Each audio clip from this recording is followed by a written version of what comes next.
My name is Catherine Harris, 32 years old, and I still remember the night he told me I was too soft for a man like him. Funny thing is, he said it like it was a compliment, like I should thank him for the diagnosis before he walked out the door and straight into someone louder, flashier, crueler. Back then I thought love was about patience, about being there even when it hurt. It started small. The jokes.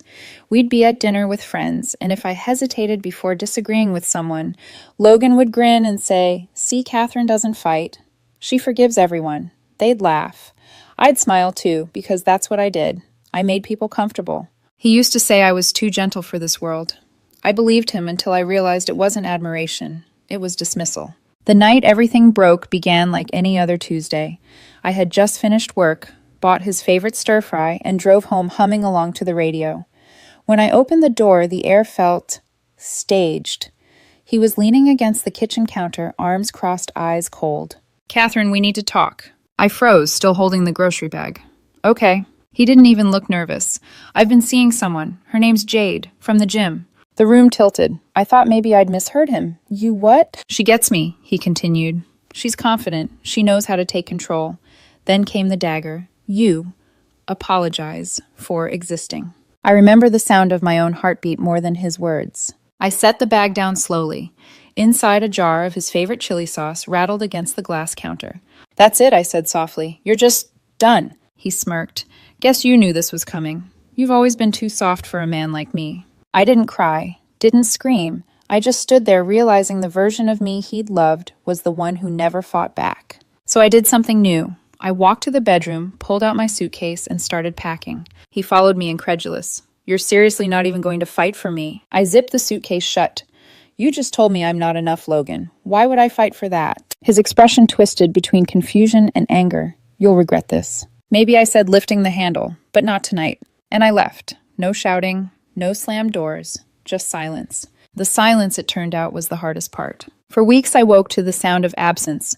No coffee grinder, no morning playlist humming through the apartment, no sarcastic texts lighting up my phone. At first I told myself he'd reach out, that he'd realize what he'd thrown away. But the days kept passing. Mutual friends became accidental messengers. Ryan, his best friend, texted me once, "Logan's really happy, by the way. Jade's good for him." I stared at the message until it blurred. Good for him. That was supposed to comfort me. One night, curiosity won. I checked his public profile. There he was, Logan all smiles, arm draped over Jade at some neon-lit bar. Her red lipstick matched his tie. The caption read, "Finally found my equal." I felt something inside me tighten, not jealousy, not heartbreak. Something quieter, a kind of humiliation that burns slower than anger. The next day I blocked him everywhere. Instagram, Twitter, even Venmo, but not his number. Part of me, some desperate, foolish part, wanted to see if he'd try. He didn't. I started running. Not away, not toward just running. 5 kilometers became 10. 10 became 15, until my lungs burned and the only voice left in my head was my own. That's how I found the boxing gym. A trainer caught me staring through the glass one evening. "You look like you've got something to hit," he said. He was right. I hit the bag until my knuckles bled through the tape, until every punch sounded like a sentence I'd never said to Logan, until the ache became quiet. Nights were harder. That's when memories crept in how he used to text, "You're too good for me." I used to take that as love. Now I saw it for what it was, a warning. I tried to rebuild myself in small ways. Cook for one. Sleep diagonally. Laugh at things that weren't him. But grief is sneaky. It doesn't always show up crying. Sometimes it hides in the empty half of a bed or the pause before replying. "No worries." When you mean that broke me. 2 months later, Ryan messaged again. "Hey, Catherine, you should come to Logan's birthday. It's weird you guys aren't talking." I stared at the screen, then typed, "I'm good."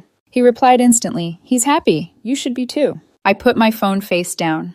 Some people never understand that peace doesn't always look like forgiveness. Sometimes it looks like silence. That night, I went back to the gym. As I wrapped my hands, I caught my reflection in the mirror. Hair tied back, eyes, steady lips, set in a thin line. For the first time, I didn't see softness as weakness. I saw it as control. I hit the bag once, hard. The sound echoed like thunder in the empty gym. And beneath that echo, a whisper, he said I was too soft for a man like him. I smiled to myself. Maybe softness was the only thing keeping me from breaking. It's strange how quiet the world becomes when the person who filled every corner of it disappears. Even the fridge hum felt louder those first few weeks. I didn't realize how much of my life had been edited to match his volume until he was gone. Without Logan's chaos, my apartment sounded like a pause that wouldn't end. Days bled together. I'd get up, shower, go to work, come home, scroll through a phone that never lit up. And when it did, it was never him. My best friend Diana tried to help. "He's not worth it, Catherine," she'd say over coffee, her tone too bright. I'd nod, pretending to agree, though. Part of me still listened for his name in every conversation. It came sooner than I expected. Diana mentioned she'd seen him. "Logan looks different." Jade's been posting nonstop. Luxury dinners, beach trips, the kind of smiles people rehearse. I laughed softly. Good for them. But that night, when the walls felt too tight, I opened Instagram anyway. They were there, Logan and Jade, dripping in expensive happiness. The captions read like sermons: "When two alphas meet, sparks fly." Dozens of comments, fire emojis, hearts. In one photo, Jade sat on his lap, hand on his chest, chin tilted like a queen, surveying her kingdom. Logan looked smaller somehow, though the grin was the same. That grin that used to make me forget my own opinions mid-sentence. I stared for too long. The phone's glow painted my reflection onto the screen, my tired eyes hovering over her red lips. I closed the app, then reopened it, then closed it again. Healing. I was learning doesn't happen in a straight line, so I ran. Every night after work, I tied my shoes and ran until my legs trembled, until exhaustion was stronger than the urge to check his page again. The air cut my lungs like glass, but it made me feel alive in a way he never did. At the gym, the trainer, a gruff man named Louis, started nodding when I walked in. "You hit harder this week," he said once. "Just tired," I lied. But maybe I was tired of being tired. Boxing became my therapy. Each punch was a sentence unsent. Each breath a confession I'd never say aloud. Sometimes I imagined Logan standing in front of me, his smirk replaced with that cold, detached stare. "You're too soft for a man like me." Swing. The bag absorbed it all, every insult, every dismissal, every quiet apology I'd whispered into pillows. Still silence has a way of whispering back. Nights stretched long. I'd catch myself scrolling through old messages, him teasing me about overcooking pasta, or that one time he texted, "You're my calm in the storm." I wanted to throw my phone across the room. I didn't.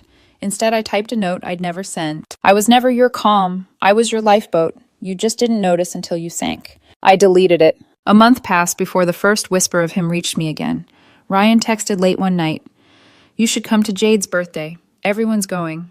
Logan might want to see you." My heart stuttered stupidly, but I typed back, "No thanks. Not my kind of party." He replied, "You're making it weird. He's happy now." Happy. The word stung more than I wanted it to. I turned off my phone, crawled into bed, and told myself the truth. I didn't want him back. I just wanted to understand why being kind had never been enough. The next day, I saw a new photo. Jade feeding Logan cake, his eyes glazed in the flash. The caption, "When you finally get what you deserve." I muted their profiles. Not out of anger, but because I finally understood their story had nothing to do with me anymore. Still, the loneliness came in waves. It showed up at the grocery store when I caught sight of his favorite snacks, or in the gym when a song we used to dance to started playing over the speakers. Once I saw a couple arguing in the parking lot, her voice breaking his face blank, and I recognized it.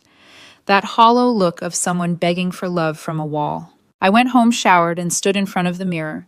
My reflection looked unfamiliar, sharper around the edges. Softer too, but not fragile anymore. I whispered to the woman staring back, "You're not the problem. You were just in the wrong story." Weeks later, Diana dropped another casual bomb. "Did you hear about Logan's promotion?" I froze mid-sip. "No." She smiled, oblivious. Apparently Jade posted about it, said she's proud to be his motivation. The ache came back low and dull. I nodded, forcing a smile. Good for him. My voice didn't even shake this time. But that night I ran longer than usual, 10 kilometers, maybe 12, until my lungs burned and my chest tightened. And for the first time since the breakup, when I reached home, I didn't cry. I just stood by the window, drenched in sweat, watching the city lights flicker like distant stars. Somewhere out there, Logan was laughing, posing, living his new life. And yet, the silence around me didn't hurt anymore. It felt like peace. like the kind of quiet you earn after surviving a storm. I closed my eyes and whispered to the dark ghosts only haunt places where they are remembered. Then I smiled, because for the first time in months I couldn't remember his voice. Peace has a strange way of ending. Not with chaos, just with a whisper. In my case, it arrived through a casual text from Diana. "Did you see what happened with Logan and Jade last night?" I hadn't. I'd muted both of them months ago. "She stormed out of some party in tears," Diana added. "People said he yelled at her, in front of everyone." I didn't reply. My thumb hovered over the screen. Curiosity pressing at the edges like an old bruise. When I finally opened in Jade's public page, half her photos with him were gone. The captions that used to scream #PowerCouple were replaced with vague quotes about respect and knowing your worth. And then one post that stopped me cold. A mirror selfie. Jade in sunglasses smiling too wide. The caption read, "Some people mistake control for love." I should have felt vindicated. I didn't. All I saw was the same cycle playing out different roles, same pain. Logan didn't love women. He collected them. And when they stopped making him feel powerful, he crushed them under the weight of his own insecurity. I turned off my phone, set it face down, but the silence that followed wasn't peace anymore. It was pity. A few days later, Diana invited me to brunch. Halfway through, she leaned forward, her tone conspiratorial. "You won't believe this," she said. Logan showed up at the gym, screaming at one of the trainers. Security had to pull him off. I kept my face neutral. Why? She shrugged. Apparently, Jade canceled their vacation last minute. He blamed the trainer for flirting with her. I stirred my coffee slowly. "That sounds exhausting." She laughed awkwardly. "You dodged a bullet, huh?" I smiled, but my chest ached, because dodged implied I'd seen it coming. Truth was, I'd been blind until the fire was already spreading. That night, I opened my laptop for the first time in weeks, not to check on him, just to write. I started typing something I never planned to share. You can love someone so much that you start shrinking to fit the space they give you.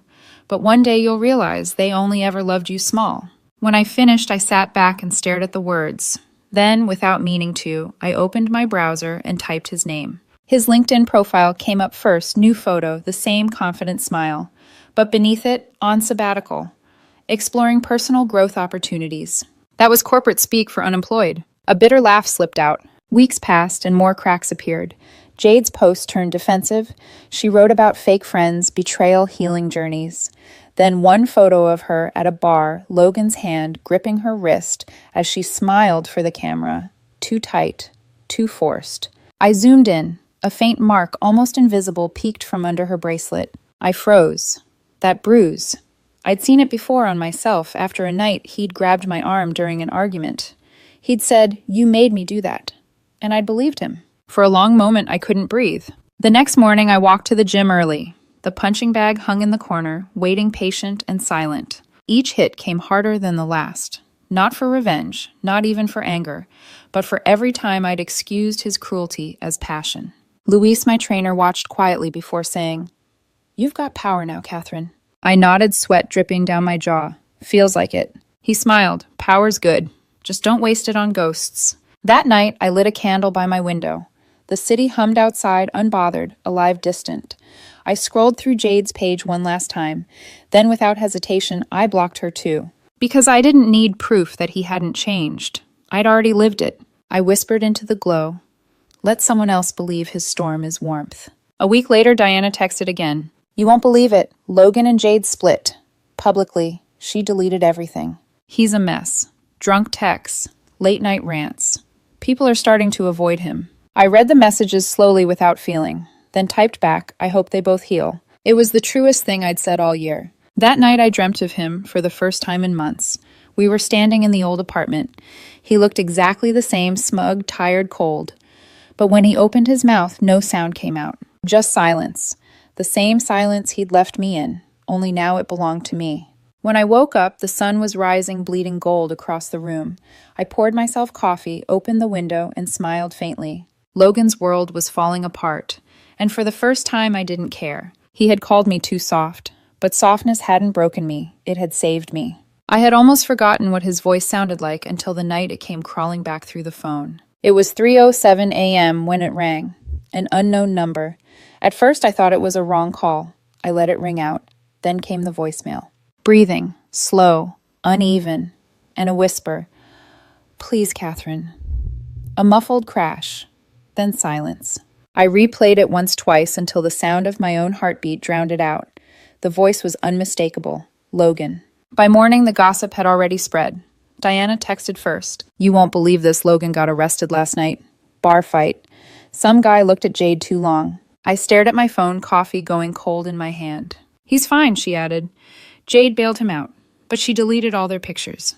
Again. I typed back, he'll be okay, then muted the conversation. There was a time I would have rushed to fix him. Now I just rinsed my mug and went to work. The email started 2 weeks later. Subject line, please just read this. I didn't open it, but the preview line glowed anyway. I know I don't deserve you, but I miss your calm. Everything's falling apart. The next day, I'm trying, Catherine. I swear, I can change. Please talk to me. I archived them all. Then came the voice messages. First one sober, rehearsed. I just want to explain. Second, angry. You're so cold now. What happened to the girl who cared? Third, broken. You were right about everything. And then silence again. That was always his pattern. Rage, regret, retreat. One night, I came home to find an envelope slipped under my door. No name, but I knew the handwriting. Inside was a single sheet of paper and a key taped to it. This was yours. I kept it. I don't know why. At the bottom, faint smudges where teardrops had dried. I stared at that key for a long time. It used to open the apartment we shared. The place where I learned how small a person can make you feel when they confuse control for love. I dropped it into the trash. The next morning, I saw him. It was raining, and the city was barely awake. I was heading into the gym when a car pulled up by the curb.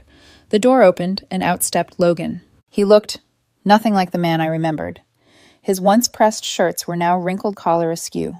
Eyes bloodshot, jaw unshaven. He spotted me instantly. Catherine, he said, voice rough. Can we talk? I froze halfway to the door. The rain between us felt like a wall. There's nothing left to say, I replied. He took a shaky step forward. I lost everything. My job, my apartment, Jade's gone. I needed to see you. I didn't move, didn't blink. He waited for a reaction that wouldn't come. Please, he said, finally desperate.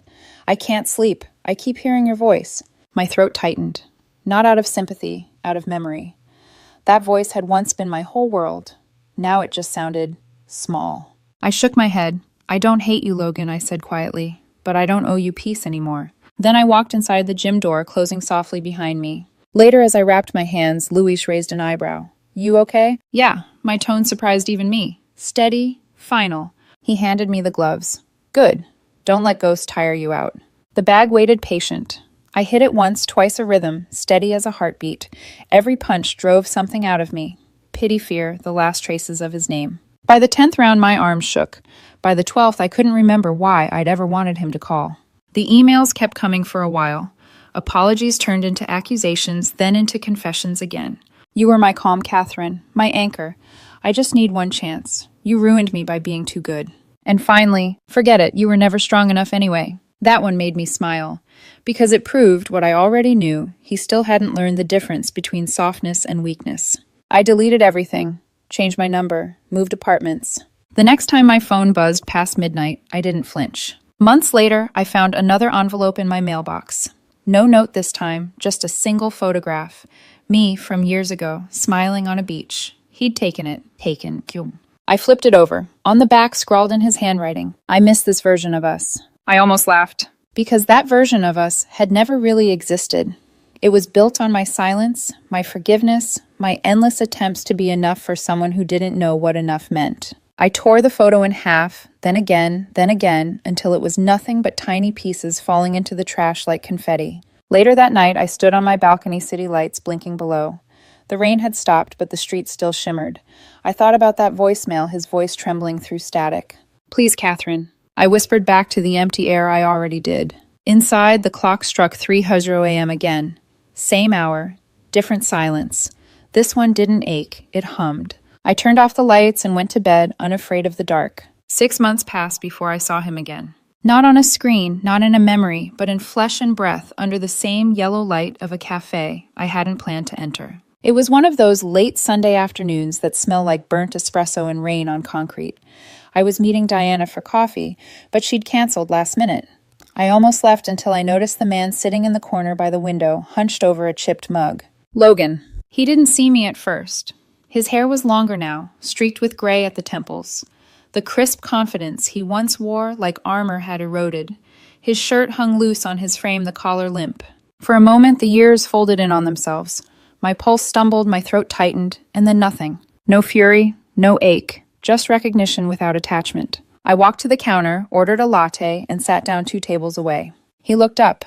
Our eyes met, and in that second the air thickened with everything we'd never said. He rose slowly, almost unsure of his own body. Then he walked toward me, each step cautious, like approaching a ghost that might vanish if he moved too fast. "Catherine," he said. My name came out as a sigh, not a greeting. "Logan." I gestured to the empty chair across from me. "Sit if you want." He did. His hands trembled slightly as he wrapped them around his coffee cup. "You look different." "I am," I said simply. He chuckled dryly. "Guess I deserve that." Silence stretched between us, filled with the clatter of cups and low music from the speakers. "I didn't think you'd talk to me," he said finally. "I didn't plan to." He nodded, eyes darting to the window. "I've been trying to get my life back together." "Good," I said. He frowned like my calm unsettled him. "You don't even want to ask how I've been." "No." He blinked. "Why not?" "Because it doesn't matter." He exhaled sharply, then laughed without humor. "You always were like this, pretending things didn't hurt." "They did," I said quietly. "You just weren't listening when they did." He flinched, and for a second I saw the old Logan, the one who turned every wound into proof of his own suffering. "I lost everything," he said, voice cracking. "My job, my friend's Jade. You were the only person who ever really cared about me." I looked at him, then really looked. The bags under his eyes, the bitten nails, the desperation that clung to his voice. "Maybe that's the problem," I said softly. "You mistake care for ownership." His jaw tensed. "You think you're better than me now?" "No," I replied, my voice steady. "Just free." He stared at me for a long time, searching for a reaction he could control. When he didn't find it, his composure cracked. "Do you hate me?" he asked finally. "I don't think about you enough to hate you." The words landed like glass shattering between us. His lips parted, but no sound came out. Then a flicker of something pain-pride crossed his face. "You're lying," he said hoarsely. "You have to be. You can't just erase someone like that." I tilted my head. "Then why does it scare you that I did?" A soft buzz interrupted us. My phone lit up on the table. "Noah dinner tonight. I'll bring wine." I didn't hide the screen. I didn't need to. Logan's eyes followed the glow, and the color drained from his face. "You're seeing someone." I nodded. "Yes." He swallowed hard. "Is he kind?" "Yes." His voice cracked. "So that's what you wanted all along, huh? Some nice boring guy who doesn't need to break me to feel strong," I cut in. The cafe fell quiet again. Even the barista looked up from behind the counter, sensing something sharp in the air. Logan leaned back defeated. "I was stupid." "Yes. I thought being in control made me powerful." "It just made you small," I said. "You could have been so much more if you'd known how to love without conquering." He stared at his hands. They were shaking. "I don't know how to stop thinking about you," he whispered. "That's your work to do," I replied, gathering my bag, "not mine." As I stood, his voice cracked again. "Catherine, please, just tell me I'm not a monster." I paused. "You're not a monster, Logan. You're a man who mistook love for control, and now you're paying for it." He nodded, tears threatening, but not falling. "You really don't feel anything." I hesitated, then told the truth. "Peace. That's what I feel." When I turned toward the door, he grabbed my wrist, reflexive, desperate. The same wrist he'd once bruised during an argument. I looked down at his hand, then up at him. Slowly, deliberately, I pulled free. His fingers dropped, trembling. "What if I change?" "Then you'll be better for the next person," I said. "But not for me." And then, because I owed it to myself to end it properly, I added, "You told me I was too soft. But softness doesn't mean weakness. It means I can walk away without needing to see you suffer." I left him there in that cafe, full of half-drunk cups and unfinished apologies. Outside, the rain had stopped. The sun slipped between the clouds, warm against my face. My phone buzzed again. "Noah leaving now. Can't wait to see you." I smiled. Behind me, through the cafe window, I saw Logan still sitting there, staring into his coffee like it might explain something. But it wouldn't. Some lessons only come when there's no one left to teach them. I slipped my phone into my pocket, exhaled, and whispered to myself, "Peace doesn't need witnesses." Then I crossed the street toward the light, toward dinner, toward a life that finally felt like mine again. It's been almost a year since that afternoon at the cafe. Since the last time I looked into Logan's eyes and saw not a lover, not even an enemy, just a man out of stories to tell. Funny how time works. You think healing will be a loud, cinematic thing. But mostly it's quiet. Morning sunlight on the floor. Coffee that doesn't go cold. A message from someone new that makes you smile without bracing for disappointment. That's what peace sounds like. It doesn't roar, it hums. Now my mornings start differently. No checking my phone for apologies that will never come. No overthinking what I could have done to make someone stay. Instead, I wake to the smell of fresh air and Noah's soft humming in the kitchen. He doesn't demand space. He shares it. When he looks at me, I don't feel small. I feel seen. Sometimes I catch myself waiting for the other shoe to drop because people like Logan train you to expect punishment after peace. But Noah just smiles, hands me a mug, and says, "You're allowed to be happy, you know." I believe him now. Last week, Diana sent me a screenshot without comment. A photo from Logan's public profile. Him with a new woman. Her smile too wide, her pose too stiff. The caption read, "Real women don't play games." For a second, I stared at it, waiting for the old ache to return. But it didn't. I just laughed a soft, almost pitying sound. Diana texted, "You okay?" I replied, "Better than ever," and meant it. Then I deleted the photo, muted his name, and went on with my day. That night, I walked home from work through streets lit by a warm, amber glow. Every corner hummed with life vendors, closing shop children, chasing each other, an old couple sharing a quiet laugh. I realized something then. Healing doesn't erase the past. It just teaches you how to walk beside it without flinching. I don't hate Logan. He's part of my story, sure, but not the ending. Not anymore. Saturday mornings, I still go to the boxing gym. Luis nods when he sees me tossing me gloves. "You're early," he says. "Needed to clear my head," I reply, grinning. He watches as I start jab, cross, hook. Each punch steady, rhythmic, alive. "You hit harder than last week," he says when I stop to breathe. Because I stopped pulling punches, I answer, smiling. He chuckles. That's my girl. Later in the locker room, I catch my reflection in the mirror. Same face, different woman. Softer, yes, but unbreakable in a way she never used to be. I think back to that night a year ago, standing in my apartment with a suitcase while Logan called after me. "You'll regret this." He was wrong. I don't regret leaving. I regret all the times I stayed after knowing I should have gone. Sometimes late at night, I still hear echoes. Not of his voice, but of mine. The quiet version that apologized too much, that confused endurance with love. I whisper back to her now, "You made it out." And in that whisper, I feel the kind of strength he never understood, the kind that bends but doesn't break. A few nights ago, I walked past that same cafe where I'd last seen him. The lights were dimmer, the tables rearranged. He wasn't there, of course. Just a couple laughing softly in the corner, the sound of spoons tapping porcelain.